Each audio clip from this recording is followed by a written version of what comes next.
Salut à tous et bienvenue pour ce top retour de février sur le film que vous allez choisir en commentaire à un peu plus de 40 voix, donc ça passe encore. Et il s'agit de Monstres et compagnie, ce coup-ci. Donc un film que je n'ai pas proposé. Et ouais, c'est pas le truc sur lequel j'avais le plus envie de revenir dans l'absolu, même si ça complétera Monstres Academy que j'ai fait il y a pas très longtemps, c'est peut-être pas plus mal. Et ouais, j'ai pas l'image de trucs à dire sur Monstres et compagnie en fait. Je partage ce qui fait que les gens aiment ce film, la comédie, la mise en situation, la relation très jolie entre Boo et Sully, ce genre de choses, c'est du bon. Le problème que j'ai, ça se résume en grande partie à une scène bien longue, pas très bien faite pour moi, sur laquelle je vais revenir évidemment, et quelques petits à côté rapides comme ça, ce qui fait que ouais, je vais pas avoir des masses de trucs à dire normalement. Donc faut pas vous attendre à un grand retour inspiré sur les points négatifs du film qui le rabaisse un petit peu en dépit du fait qu'il est très majoritairement réussi. Ça va être un peu simple et je pense que ça va se faire assez vite. Sinon, rapidement, vous voyez dans le titre qu'il y a un tout petit peu moins de points à redire que pour Monstres Academy, parce que pour ma part, je tiens à le préciser une fois de plus pour ceux qui n'ont toujours pas compris ça, je pense que ça va maintenant, mais c'est que ça ne suffit pas de dire ah il y a plus de points négatifs dans un coin que dans l'autre, donc c'est forcément plus mauvais, c'est un tout, et je pense qu'en termes de récit global, de message à faire passer et de moments d'émotion, écriture forte, il y a quand même un peu plus de force, un tout petit peu plus de force dans le préquel. Mais je suis une des rares personnes à penser ça, hein. Je suis bien d'accord. Règle générale, ce film est adoré, pas tant Monstres Academy. Et je comprends aisément pourquoi, n'empêche que c'est pas non plus un des plus grands films de tous les temps à cause des 5,5 points que je vais lister. J'ai pas besoin de dire, Tu vas le dire de toute façon. parce que toi comme moi. Numéro 5,5, un temps d'attache minimum. C'est pas si grave dans l'absolu, parce que énormément de films souffrent un petit peu de ce souci de mettre en place des relations qui ne s'étendent que sur une journée, quand on y pense. Et c'est toujours un petit peu délicat quand on essaye de faire quelque chose qui tient pas du conte de fées. Lorsqu'on essaye de dépeindre des relations amoureuses, des personnes qui se retrouvent un petit peu avec leurs âmes sœurs et se sentent pousser des ailes, c'est compréhensible dans un sens que ça passe comme ça. Parce que c'est une façon très romancée d'appuyer un coup de foudre et... Oui, si on est pris dans l'aspect conte de fées, ça passe nickel. Lorsque c'est un peu plus terre à terre, ce genre de relation, quand c'est donc deux amis ou une relation père-fille de substitution comme dans Monstres et compagnie, ben je pense que les liens forts se ressentent plus quand on fait durer ça sur une longue période de temps. Et c'est pas ce qu'on fait. Je dirais pas une seule seconde que c'est mal fichu, je veux dire c'est suffisant mais tout juste quoi. Alors qu'on aurait pu faire durer ça plus de temps. Je veux dire, forcer un peu nos personnages à rester avec cette fille sur une durée plus longue par exemple. Ce qui expliquerait un petit peu plus pourquoi Sully s'attacherait davantage à cette fille au point d'y voir une sorte de fille de substitution presque. Malheureusement on le fait pas. Mais il y a eu pire, hein. Par exemple la relation entre Mowgli et Baloo qui se forge sur 5 minutes et on est censé croire que le gars le voit comme son nouveau fils, mon cul quoi, je suis désolé mon cul, mais ça c'est un problème important, je classerais ça comme un défaut du film. Là non, faut pas exagérer, on prend suffisamment le temps de montrer ça pour que ce soit acceptable, mais tout juste. Et ça note rien au grand moment fort d'émotion entre les deux, qu'on soit bien d'accord, mais c'est juste que ça aurait été plus puissant avec un peu plus de temps alloué, montré sur cette relation qui se noue, justement. Numéro 5, la fin de Léon. Bon, j'adore le combat final contre Léon, il est super classe, toutes ces portes qui s'ouvrent, ces mondes qu'on passe les uns à la suite des autres, tout ça, c'est nickel, c'est extra. Par contre... Je trouve que on est un peu trop ambigu sur son devenir, c'est-à-dire qu'il finit dans une maison lambda de je sais pas qui, il est vu comme une espèce de gros lézard qui se fait tabasser par quelqu'un, alors que bon c'est quand même un monstre qui devrait foutre les jetons, mais ok, cette partie-là c'est un petit peu gros, mais c'est surtout qu'est-ce qui lui arrive après? Il peut tout à fait revenir, il peut tout à fait se venger. Pourquoi il ferait pas la même chose qu'a fait Sully pour revenir, par exemple? Il a des tonnes d'occasions de revenir, de s'en sortir, mais il le fait pas et on fait comme si c'était bien fait pour lui et il n'y a plus rien à craindre de lui. Alors que justement, non, il y aurait beaucoup de choses à raconter sur cette fin. Et le fait de la rendre ambiguë, de nous dire juste « Ah, il se fait tabasser par une mère de famille comme ça, et au revoir », je trouve que vous auriez pu faire mieux. À la limite, vous auriez pu être un peu plus glauque en insinuant qu'il se fait tuer, quand en se rendant dans le monde des humains, il est si mal perçu que on finit par l'éliminer. Ça aurait été quelque chose de fort, mais étant donné que vous faites rien et que vous laissez ça un peu trop ouvert à l'imagination, parce que voilà, il se fait tabasser par une femme, c'est terminé, non, je suis désolé, non. C'est un manque pour moi. Numéro 4, la base de fonctionnement de cet univers. Je me suis penché un petit peu là-dessus dans ma critique, et on pourrait déplorer un peu la même chose dans Monster Academy dans l'absolu, mais étant donné que c'est ce film qui a totalement introduit le principe, c'est ce film qui en est responsable pour moi. Et je consens totalement à suspendre mon incrédulité pour accepter ça et faire en sorte que ça ne me gêne pas trop dans le visionnage du film, mais lorsque je prends le temps d'y réfléchir après coup, il y a quand même beaucoup de trucs qui sont pas très clairs et qui n'ont pas beaucoup de sens en fait. Sur comment c'est censé marcher cette société à base de cris d'enfants qui alimentent leur électricité.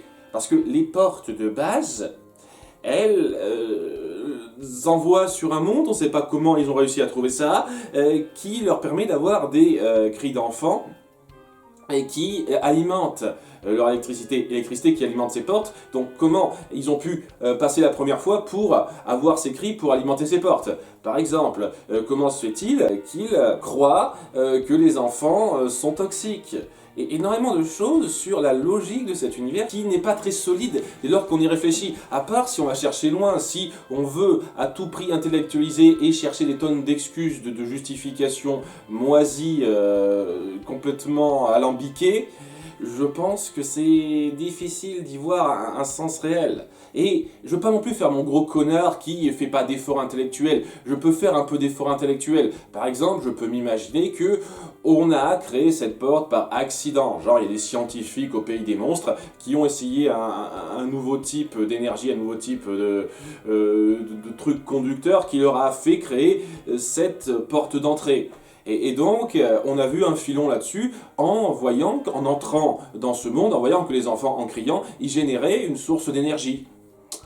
Limite, on peut comprendre ça. Et les enfants crieraient face aux monstres, parce que les monstres, eux, sont quand même monstrueux d'apparence, c'est logique.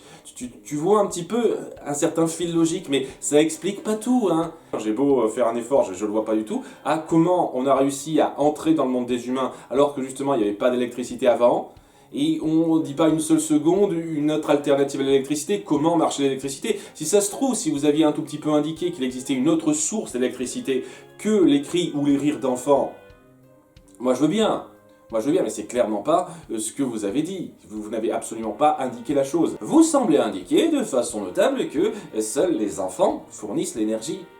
Et ça peut pas marcher, il y a forcément un moment donné, vous avez dû fournir de l'énergie pour entrer dans ce monde au départ, hein, donc il y a un truc qui cloche. Et pourquoi on croit que les enfants sont toxiques, c'est pour moi un des gros points noirs dans la logique de cet univers.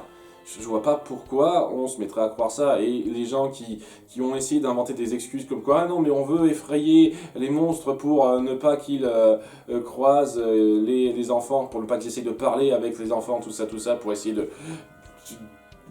défaire ces mondes entre eux », je veux dire, sérieusement, à quel putain de moment on essaye d'appuyer ça? Je trouve qu'il y a beaucoup trop de zones d'ombre vraiment indéterminées sur lesquelles ils ont clairement pas réfléchi. Bien entendu, il y a les femmes qui vont trouver des explications midi à 14h pour essayer de justifier ça, mais c'est clairement pas réfléchi au sein du film pour que ce soit totalement pardonnable. Et qu'on soit bien d'accord, je répète ce que j'ai dit au début de ce point, je suis prêt à suspendre mon incrédulité pour ne pas trop y réfléchir lorsque je regarde le film. Ce n'est pas grave, mais ça montre quand même une lacune d'écriture pas totalement superflu pour moi. Ça mérite d'être un peu pointé. Numéro 3, la résolution dans l'amitié de Bob et Sully. Alors, c'est un peu frustrant pour moi parce que ça mettait en place quelque chose de très intéressant sur le fait que Bob se sente un peu délaissé, que Sully accorde beaucoup plus d'importance à Boo qu'à lui en fait, à Boo qu'à tout ce qu'ils ont mis en place. Et quand on se met en tête un petit peu comment ils se sont battus pour en arriver là, à cet endroit-là, comme grands membres de cette entreprise, tu comprends encore davantage la chose, quoi. Mais le truc avec ça, c'est que lorsqu'on les confronte à ça dans la fameuse scène, sur laquelle je reviendrai plus en détail un peu plus tard, et que Bob finit par dire ce qu'il a sur le cœur, il y a ce côté on ne se voit plus, tu te débrouilles tout seul, pour que, sans justification déjà, Bob réapparaisse aux côtés de Sully,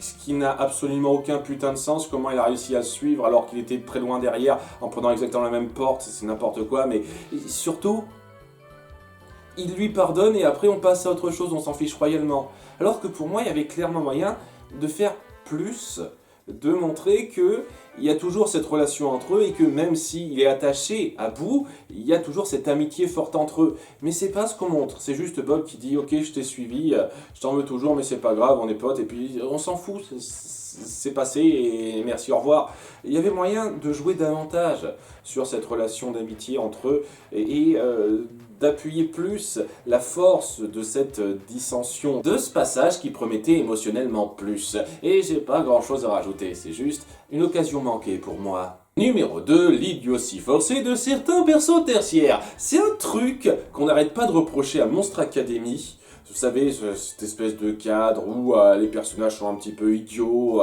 Et je me dis, ouais, vous avez vu le premier film ? Il y a exactement la même chose, seulement on n'est pas à l'université, on est dans le monde du travail, mais il y a des employés débiles. Et j'ai même envie de dire que c'est moins appuyé que la débilité de certains persos tertiaires du premier film. Vraiment, quand on a les espèces de groupies de Sully, c'est peut-être marrant rapidement, mais très vite ça devient juste les idiots de service qui sont là pour la blague. Les employés qui réagissent tous stupidement en apprenant quelque chose sans comprendre une situation. Le sidekick de Léon qui des fois a des moments un petit peu con-con. Il y a pas mal de moments un petit peu bébêtes qui se cumulent un petit peu trop par l'excuse que c'est un film qui joue grandement sur sa comédie et c'est un truc qu'on peut pas lui enlever, mais vous n'êtes pas obligé de foutre tout et n'importe quoi et surtout de rendre vos persos tertiaires aussi stupides régulièrement pour l'appuyer. Et c'est un peu le truc qui se ressent un peu trop. D'un point de vue humoristique, ça n'aide pas à hausser à ce point la comédie de ce film, même si elle est géniale, hein, une grande partie du temps, mais elle n'est pas haussée à son niveau maximum pour moi. Et aussi, ça aide pas à beaucoup nous faire avoir de l'affect pour la situation de l'entreprise à la fin. Il y a cette idée très bonne qu'a Sully d'utiliser les rires des enfants au lieu des cris pour arriver à sauver cette entreprise, ses employés, etc., etc. Seulement, la plupart des employés, ils n'ont pas été dépeints comme des personnages très posés, très sensés, qui donnent envie qu'on s'attache à eux. Je suis désolé, être con, ce n'est pas une caractéristique qui me fait m'attacher à vous. Je suis désolé, hein, peut-être que ça marche pour certains, pas pour moi. Et c'est pas gravissime dans l'absolu parce que ce sont des personnages d'à côté, des persos tertiaires comme je l'ai dit, et au bout du compte, ces 4 points et demi que je vous ai cités sont vraiment pas graves pour moi. Ce sont des petits trucs qui gênent un peu l'immersion, mais pas de façon gravissime, et je peux passer outre facilement. Mais je peux pas passer outre le point numéro 1, l'incohérence totale de toute la séquence d'exil. Je me suis étendu là-dessus dans ma critique, je vais répéter ça, mais bon, hein, vous êtes là pour suivre le top retour, quoi. Ça n'a aucun putain de sens, comment ça marche. D'une part, il y a ce chef Waternoose qui a réussi à les exiler et qui maintenant a la main sur la fille pour faire son test sur elle. Et durant toute la période où Sully a dû batailler pour arriver à trouver une porte et revenir, il a à peine eu le temps de l'attacher sur une chaise, ils ont même pas commencé les tests. Ok. Putain, vous êtes lents les gars. Il y a ce comme par hasard ultra grossier du village juste à côté de l'endroit où ils sont exilés, qui est sur la liste d'attaque de l'entreprise, alors que bon, on essaie de dépeindre clairement que c'est le monde humain. comme par hasard, ils s'en prennent à ce village-là. Au moment où Sully veut s'y rendre. C'est-à-dire, il arrive, c'est bon. Bien sûr. Quelles étaient les chances, merde. Et sans compter Bob, une fois de plus, quoi, qui l'a suivi après coup. C'est-à-dire qu'il a dû mettre le temps pour passer derrière lui. On montre bien que pendant une période importante, Sully est seul. Donc, à moins que Bob ait acquis le pouvoir de téléportation, ça n'a pas de sens qu'il soit juste derrière Sully. C'est pas logique, c'est complètement incohérent, c'est de la grosse facilité d'écriture. Parce que vous ne pouviez pas faire en sorte que Boo soit touché par la machine. Comme on a vu à quel point c'était horrible quand ça a touché le second de Léon, c'est clair et net qu'on ne pouvait pas infliger ça à Boo. Donc ouais, vous avez totalement étiré le continuum espace-temps pour que ça colle à votre délire. Et vous pouvez même pas me dire une seule seconde que c'est pas la même logique, le temps passe différemment sur Terre que sur le monde des monstres. Non, à plusieurs moments on appuie dans des scènes que ça se fait vraiment en temps réel, ça. Donc, c'est pas logique. Pas logique. De ce fait, c'est pour moi le moment ultra grossier du film, le moment le plus grossier que la saga Monstres et compagnie ait fait. J'ai pas encore vu la série, si ça se trouve ils feront encore plus gros que ça, je sais pas, je verrai, hein. J'ai pas encore pris le temps de m'y pencher, mais vraiment c'est un niveau d'écriture assez insultant pour moi. Dès lors qu'on s'y penche un peu. Et c'est vraiment dommage de forcer les choses comme ça. Je reconnais que à partir de la base qu'on nous donne, c'est-à-dire l'exil en Himalaya, ça aurait été difficile d'arriver à une conclusion, à un déroulé qui puisse rendre ça totalement cohérent. Mais voilà, si j'essaie de m'y pencher un petit peu. Par exemple, on aurait pu dire, ce qui n'a pas été fait, on aurait pu montrer que la machine a été vraiment pas mal détruite en partie avec le conflit juste avant, ce qui n'est pas le cas, une fois de plus, elle est très bien la machine, hein, la dernière fois, et donc qu'ils étaient obligés de faire des tonnes d'ajustements pour la rebrancher, la remettre en passe, et limite ça aurait pu prendre genre une journée, quelque chose comme ça. Ça aurait pu être ça, hein. Et à ce moment-là, ça aurait donné le temps à Sully et Bob pour revenir de façon compréhensible, sans que ça vienne direct, comme ça. Et pour le cas du village qui, comme par hasard, a des portes qui s'ouvrent, on aurait pu faire un petit peu ce qu'ils ont fait dans Monstre Academy, c'est-à-dire forcer l'ouverture d'une porte. Il y a forcément une porte magique qui est reliée à cette porte de placard, seulement il faut qu'on génère énormément d'énergie.